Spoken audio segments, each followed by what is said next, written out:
We are here with Steve McConnell, Senior Pastor, Church of the Palms in Sarasota, Florida, author of the book, Take Me to Aslan, C.S. Lewis and the Art of Trusting. And we're going to have a conversation this afternoon about the Chronicles of Narnia, a series of children's books written by Lewis in order to understand the background of the stories and their author. Steve, the last we talked, we were talking about Lewis's relational world, in particular with his family, his friends, and his teachers. Tell us now about his colleagues. How did his relationship with his colleagues help to shape him? Let's start with Tolkien. Well, thanks, Anne. Good to see you again. Thank you. And grateful to continue our discussion.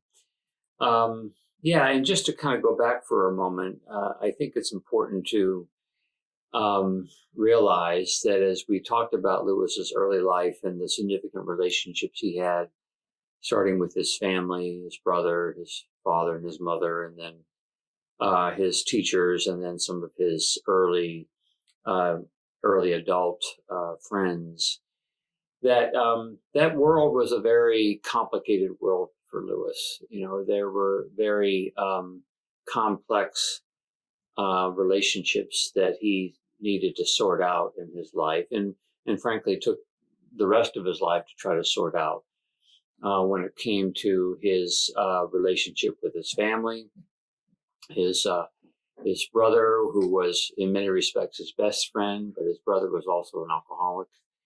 And so Lewis had to navigate that part of his life.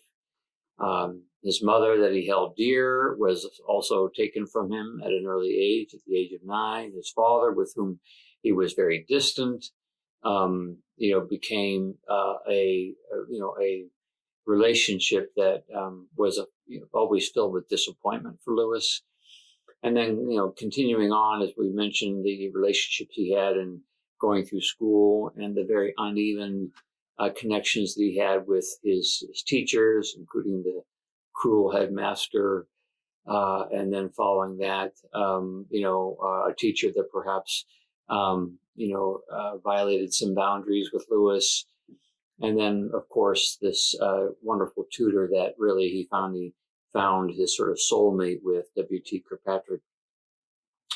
So, and then as we last talked about Mrs. Moore, this relationship, which was very complicated, to say the least, because we don't really know what the nature of that relationship was. Was it a platonic sort of son adopted mother relationship, or was it something more than that? And there's several authors that are quite willing to speculate on that. I'm not sure that I have any authority to do so.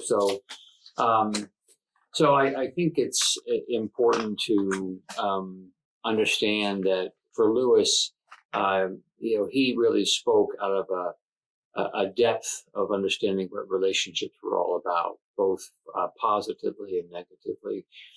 And I think in many respects, that was another impetus for his writing the Chronicles of Narnia. And frankly, we'll see when we get to that point of talking about the Chronicles, about how he includes characters that are complicated characters, and the relationships are complicated. And I think in many respects, he does so in order to give children the fullest sense of the variety of relationships they might have and what they need to be on the lookout for in regards to those that maybe they shouldn't trust, and those that maybe they should be drawn toward in regards to those that they should trust.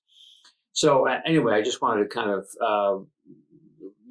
remind us of that journey so far. But perhaps the most significant set of relationships that Lewis encountered, and perhaps the one that the relationships that most molded him, were with the Inklings, or the group we call the Inklings. And the Inklings were a group of Oxford men, most of them professors in one of the colleges in Oxford. Some of them were professionals outside of Oxford that others have come to know and came to include in this group. But this was a group of intellectual equals, all of whom were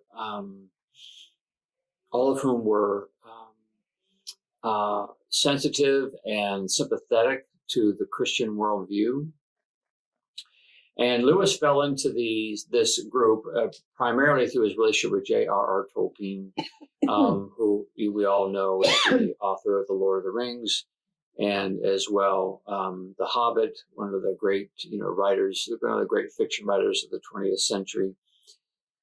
Lewis had such a high regard for Tolkien and really came to see him as a true colleague in so many respects. And it was through that relationship that began this development of a larger group of men that would found each other's company so satisfactory that they made a point to get together at least twice a week. They would meet early in the week, usually Mondays, at a little pub right there on the main drag in Oxford called the Eagle and Child. They refer to it often as the Bird and the Baby. They'd have lunch there, and they would just talk about the things that they were working on, the stories they were writing, the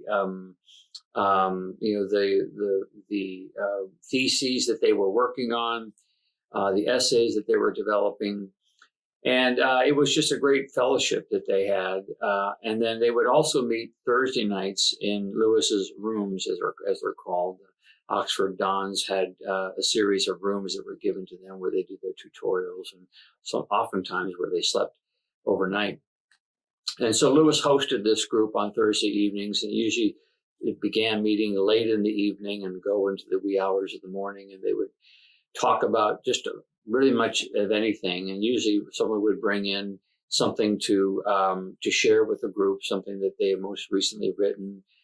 Parts of the Lord of the Rings were offered to this group for their comment and consideration. Lewis's the Chronicles of Narnia were also shared with this group. So it was a wonderful fellowship that Lewis experienced in that group, and as I said, their relationship was a formative one for Lewis, because it was really through that relationship that Lewis began to open himself up to wondering about whether or not there was truth to Christianity. Because up until that point, as we said earlier, he was not a believer; he was an atheist, and was so convicted by the rationalist point of view that, but as we talked about last time, the whole idea of the power of story and the power of relationships kind of came together in this group, who appreciated the power of story, but also their relationships were such that they became a very instrumental part of his continued journey. So, and in fact, there's this wonderful couple of excerpts from The Four Loves by Lewis, where he draws largely upon this relationship he has with the Inklings when he describes the love of friendship in this book. And I just wanted to read to you a couple of excerpts to sort of, kind of illustrate what this group meant to him. And he writes about friendship, and he says this: in perfect friendship, this appreciative love, I think, is often so great and so firmly based that each member of the circle feels in his secret heart humbled before all the rest. Sometimes he wonders what he's doing there among his betters. He's likely beyond desert to be in such company, especially when the whole group is together, each bringing out all that is best, wisest, or funniest in all the others.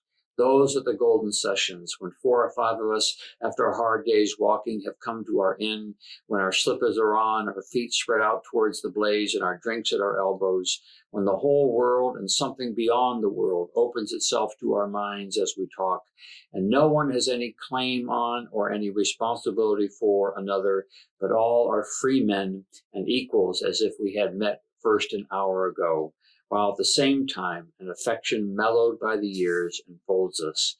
Life, natural life, has no better gift to give. Who could have deserved it? Mm-hmm. So this relational world among the Inklings was so significant for Lewis, and I think significant for all the members of that group. And they met for years, well over a dozen years, all the way until just before Lewis started putting the Chronicles of Narnia to paper and publishing them. So in many respects, I think that fellowship really changed Lewis. And then he goes on to say, when he thinks about, I think, the Inklings as well, he says, in friendship, we think we have chosen our peers. In reality, a few years difference in the dates of our births, a few more miles between certain houses, the choice of one university instead of another, posting to different regiments, the accident of a topic being raised or not raised at a first meeting, any of these chances might have kept us apart. But for a Christian, there are, strictly speaking, no chances. A secret master of the ceremonies has been at work. Christ, who said to the disciples, "Ye have not chosen me, but I have chosen you," can truly say to every group of Christian friends, "You have not chosen one another, but I have chosen you for one another." So that's truly the sense that Lewis had. And as I said, the experience of fellowship with these men opened him up to consider the worldview that they had all along assumed. And I want to go back to this idea of knowledge by acquaintance, which we talked about last time, because I think it's important to sort of draw that out, because it's going to